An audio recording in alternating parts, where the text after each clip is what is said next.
Hello and welcome to Ula Tea Leaf Readings. My name is Lenor and today I'm going to be reading your tea leaves. This is a horoscope for Pisces. If Pisces is your solar, lunar, ascendant / rising sign, then this is a message for you. All right, let's get started. And so this is a bonus reading for Pisces, and we have the Lovers as our card. Okay, and let's go ahead and see what these tea leaves have to say. And if you have not subscribed yet, please think about doing that. You can hit that little bell. It'll let you know when the next readings are coming out. And if you'd like to leave a little like or a comment, if this is your first time seeing one of my readings, being at the channel, leave a comment. Let me know. Tell me, hey, this is my first reading. All right, let's see. So immediately, I see we have a face right here. You can see the eyes, the nose, the mouth, okay? I have just such a strong sensation of somebody who has a lot of plants in their house. I don't know what it is. Maybe it's kind of this formation up here. I don't know. But immediately I'm like thinking, it's like they have like a jungle in their home, right? Just a lot of plants. And it feels so refreshing.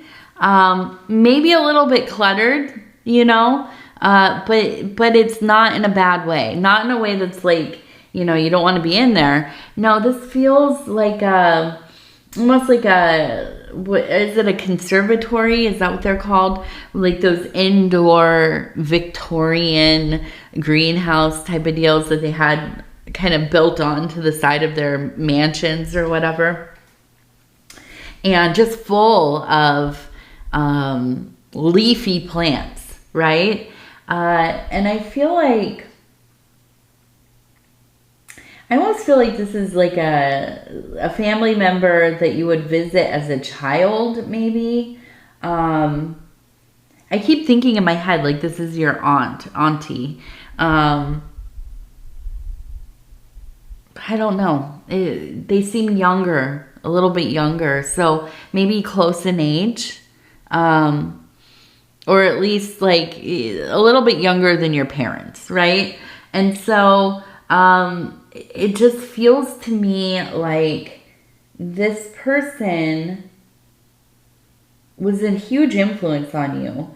And I'm also seeing, I really get this feeling of Mercury, right? That they maybe had they were a mercurial, or not mercurial sign. They were a sign that dwelled close to Mercury, right? Or was ruled by Mercury. And they could have been a mercurial person. Now, if you don't know what mercurial means, it means kind of moody, right? Shifting. I've been called mercurial in my life once or twice. But they're just right at the front of your mind. And I don't know if you're visiting them or if they're calling out to you. Maybe they have transitioned and they're kind of, I don't know, just like,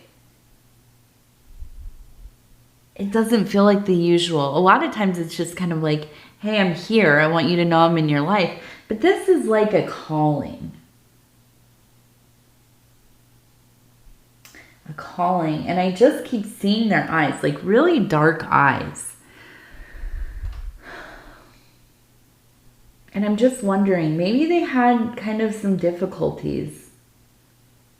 Maybe right now they're having difficulties. I don't know if they're still, you know, manifest or not. But it's something you've been thinking about, right? I feel like this is something that you've been going over a lot lately. And they're very prominent in the bull here. Now, I want to go ahead. Maybe we'll come back to this. I want to see what else we have. because it does. It's a powerful energy here. Okay, so we have a person standing here. It looks like they have maybe like a pair of scissors. We also have, it looks like a large flower. Okay, so I can imagine being in the garden, right?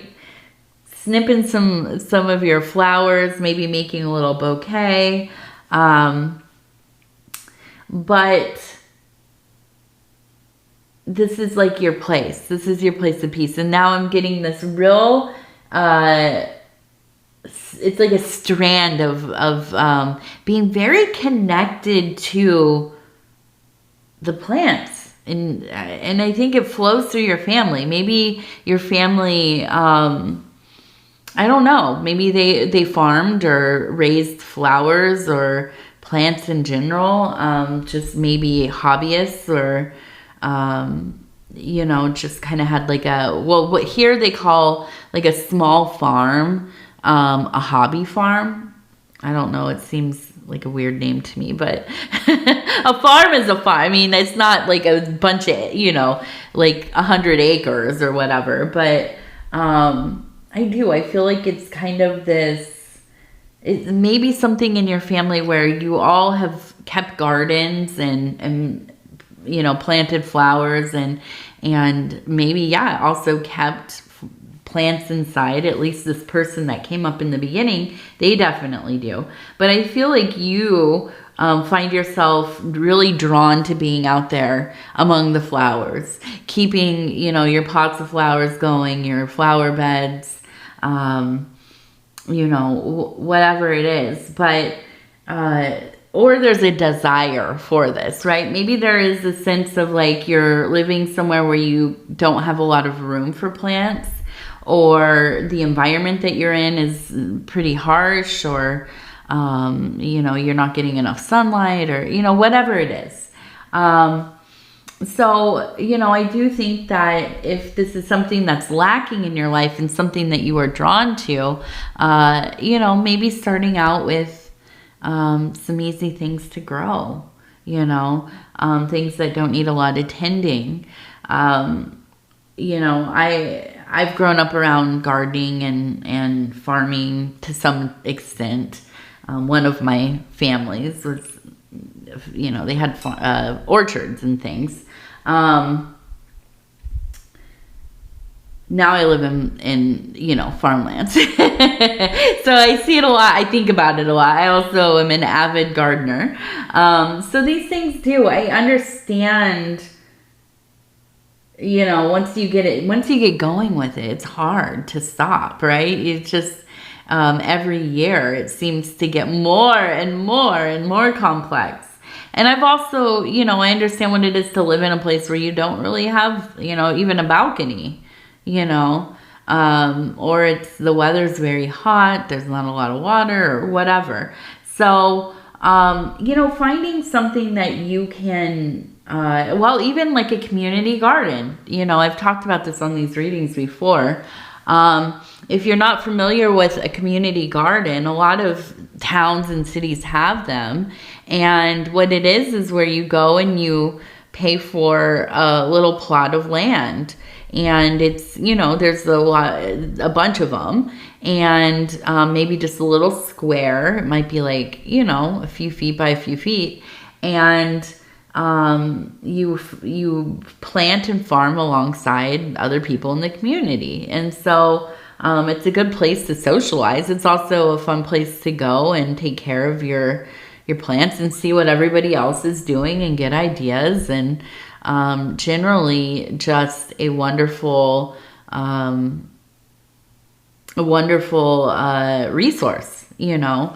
Now, I'm looking over here and I'm feeling like, well, we have a 4 and a 0. We also have a person standing here with a bird on their hand. Up here we have the Strength card, or Babylon. We have a person riding a beast. It almost looks like a little cat, but riding a beast there. We also have the number 4 and 2, so 42. So we have the number 40 and 42. And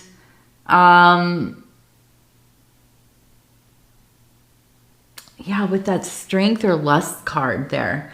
And we have the Lovers as well. And I feel like, I almost feel like where there is maybe a connection lacking, or maybe you're like in a relationship and you're going through a period of time that's been feeling kind of difficult. You're just having a hard time getting on the same page. And, you know, that could be for so many different reasons. You know, I feel like this is really kind of, there's an instinct, kind of stirring within yourself to find something that is meaningful for you outside of kind of your relationship with anybody else. You know, where I think a lot of times in our lives, especially if we're like married, we have a family, we're raising kids, grandkids, you know, we spend a lot of time finding things to do that we can kind of like share with the whole family, right? You know, activities that are inclusive to the other people in our life. You know, if you are one of those rare people that do have like a lot of time, or even just a little bit of time to cultivate your own interests, you know, that's very lucky, a wonderful thing to be able to do. You know, but I think, you know, so many of us kind of abandon our own needs and our own interests and our own passions. Yeah, because we're busy, right? It comes down, that's what it comes down to. We're all so busy. And so I look at this and I'm feeling like it really is this kind of big message. It's like right in the glowing text, right? Find something for you, Pisces, outside of your work. Maybe even, you know, maybe you're, and I really honestly have gotten to believe that Pisces people are such artists and musicians. From the readings that I've done in the last couple years now, I feel like so many of you are just such creatives. Now, maybe this thing that you're looking for is even outside of that realm. Okay, now listen, a lot of us we're not professional creatives. So these are kind of our hobbies, right? Painting and making music and you know, whatever else. Lots of different mediums. But, you know, this is also sometimes a feeling of, yeah, it's kind of a lot of work, right? Joyful work, usually, sometimes frustrating. But when I feel that you are seeking, or what is seeking you, and that's really what it is something outside of even this. Something more aligned with leisure in your mind. Something that you can lose yourself in.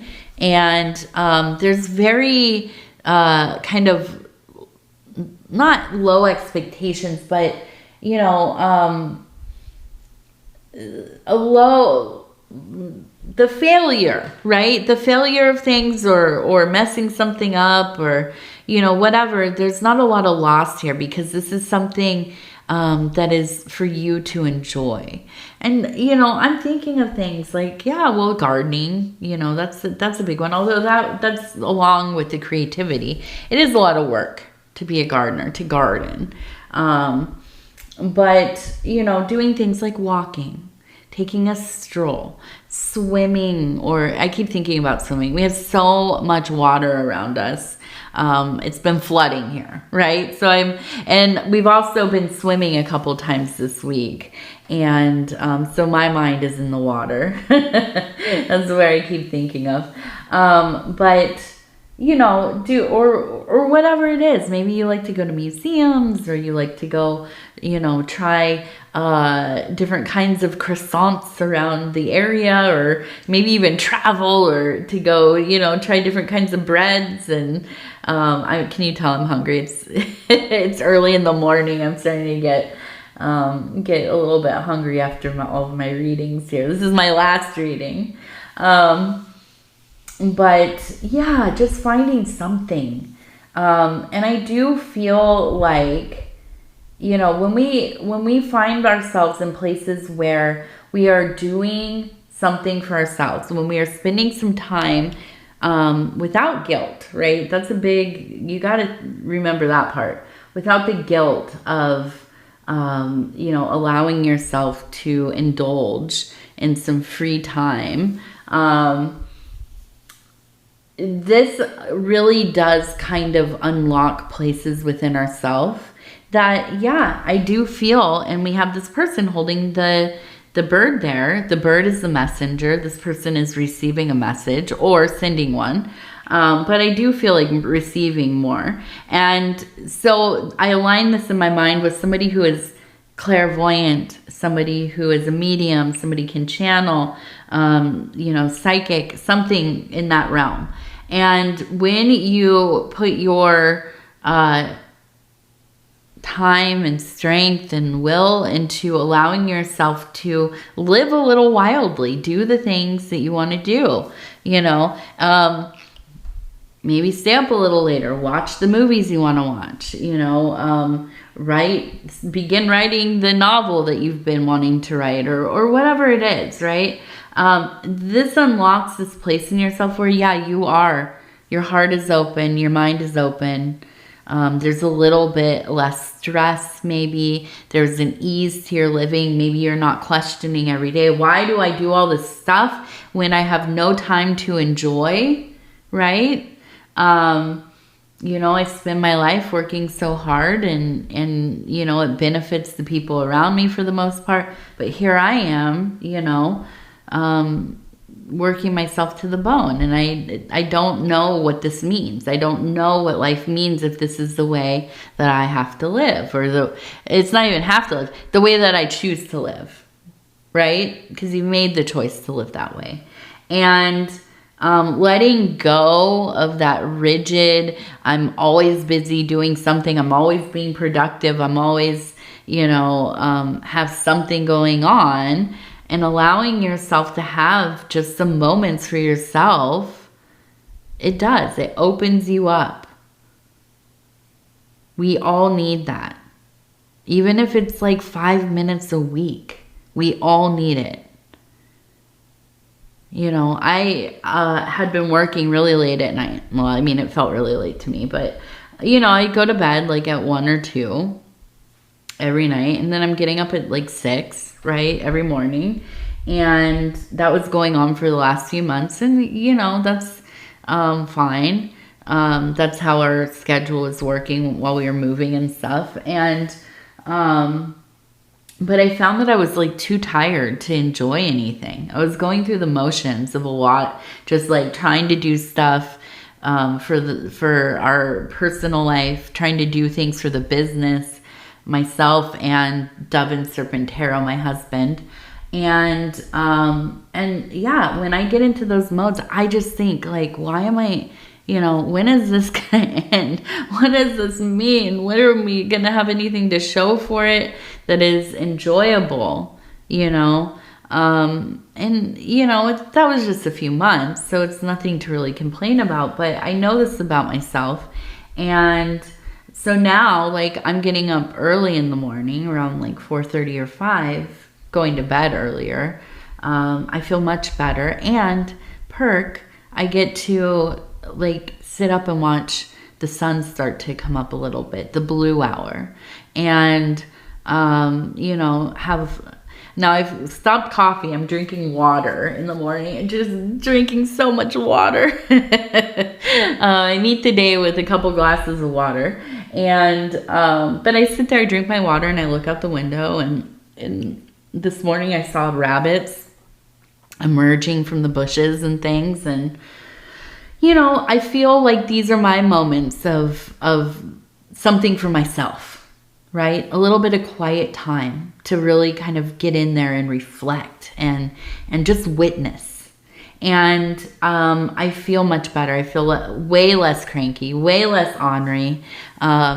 You know, I just, was almost getting to a point where it was just, you know, you just kind of, you get a little bit resentful about all, you know, all the things, and never having a moment. But here's the thing, is that we have to figure it out for ourselves. We got to figure out, like, how can we change our schedules? What can we prioritize? What are we doing that doesn't really, you know, it's not furthering anything? There's so many things in our lives that we just do because we're used to doing them, or we feel some kind of responsibility to carrying on, and it might just not serve us well anymore. So I think that, you know, it's a good time to make inventory of, you know, what is really purposeful for you, what is meaningful, you know, what is necessary, of course. But, you know, what can go? You know, what can you do less of? What can you maybe do bi-weekly instead of, you know, every week?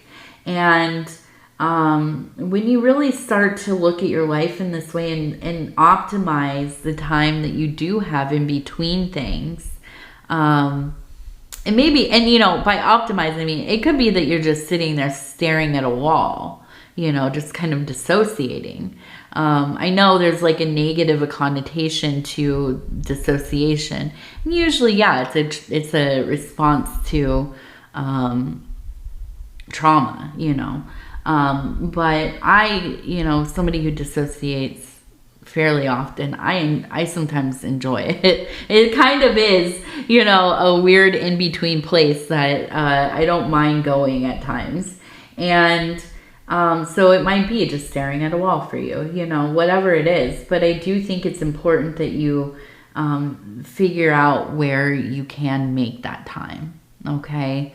Sometimes we do. We just need to kind of establish a routine and plan a little bit, you know. Now you might not, you're a Pisces, you might not be as much of a planner as us Virgos, you know. I have my calendar planned out for like the next 3 months, every single day, which is, I know it sounds ridiculous, but that's just what you have to do sometimes, you know, and you, I don't know. Me, 10 years ago, would have scoffed at the person that I have become. and my planning, my you know, getting everything kind of scheduled. But yeah, I think it can be helpful. And sometimes we just need something different going on. Okay, so we have the whale. The whale is very psychic and connected to family, right? To their pod. So I do feel like there is this belovedness of family, of, you know, being among people that you care about, being close with people who you do have that psychic connection with, which I do 100% believe you have at least a couple people that you probably even like share dreams, you have premonitions about one another, and it's like, you know, like that whole, like, I was just about to call you, you know, maybe not somebody you call every day, but like, you know, once a week or whatever. And then there's this moment where you're like, I have to call them. I have to see, you know, tell them or see what's going on or whatever. And they are calling you at the same time. And it's like you both get each other's voicemail. You know, I feel like you have somebody like this in your life. And it seems like a good time to go and spend some time with them. Make sure that you have, you know, some kind of conversation, or, you know, have lunch together, or spend the afternoon or whatever. That seems like an important bond there. We also have the butterfly, and it is landed. So I do feel like there is a sense of, during this evolution of self, which you are ever on, making sure, again, that you stop and nourish yourself, okay? Making sure that you are doing things to take care of yourself, that you are allowing yourself a reprieve, resting well, right? Getting some deep sleep, restorative sleep, you know, doing your intentional movement, whatever that looks like for you, to your level of ability. And, you know, eating well, again, whatever that looks like for you individually. And, you know, I don't know, to some degree, meeting your responsibilities, right? Making sure that you're not procrastinating and putting things off, so you're always kind of worried and frantic and all of that. You know, I think that getting things straight and squared away, you know, having that solid foundation, making space for yourself to kind of, you know, experience your life in ways that you want to, not ways that you have to all the time, right? Really important, very important. Okay, let's see. We're going to go ahead. We're going to do our divine doors. And we'll just flip through and stop where it feels right. I always close my eyes when I do this. I'm like, I'm not going to cheat. I'm not going to see what it is. I don't shuffle the cards on here because they would just go everywhere. I'd be knocking stuff over. All right, so let's see. It says nomad. The nomadic wanderer lies deep inside. So take a leap now. Don't crawl back and hide. Yes, don't crawl back and hide. Go a-wandering. Okay, Pisces, I want to tell you I love you because I do, and I thank you so much for spending this time with me. It is always such an honor to be able to bring these messages to you. And if you would be so kind as to like the video, it really does help the channel. And if you have not subscribed yet, please think about doing that. You can hit that little bell. It'll let you know when the next readings are coming out. It is free to subscribe. And what else? Oh yes, if you want to leave a comment, please do. I'd love to hear from you. And if this is your first time on the channel, again, yeah, leave a message, leave a comment, let me know. Say, hey, this is my first time. All right, okay. Thank you so much for spending this time with me. I love you. Have a good night, good day. Bye-bye.